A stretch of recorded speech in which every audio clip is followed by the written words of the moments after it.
This movie follows a famed bounty hunter who runs into his sworn enemy, a professional gambler and outlaw that he had sent to prison years before. First of all, this movie really feels generic and perfunctory. The plot is actually easy to follow and just right to the meat of the story within the first 10 minutes. Right away, you'll know what the conflict is, who the good guys are, and who the bad guys are. Unfortunately, the film takes a steep nosedive after that and meanders with a few poorly developed subplots.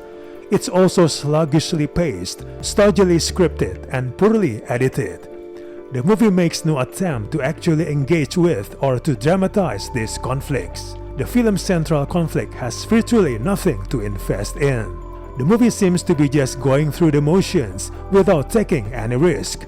The characters only exist as floating signifiers, stand-ins, the promise of an idea rather than the idea itself. This is one of those cases where there are too many characters and no one to connect with on any level. It's a more inclusive saga than we're used to, but none of the characters quite holds down the center, and there's no one to really root for. The movie wants to do justice to each of these people, but the result is that it doesn't have a dramatic core. It has actors we like to watch, but it is not structured so that any of their fates gets a rise out of us. Elijah is set up as the moral pivot point of the story, but then he's slapped into prison and basically shut down. The movie has made us want to hear his voice, not to see him shunted to the sidelines. Rachel and Martin are husband and wife, but their relationship is merely there as a plot device.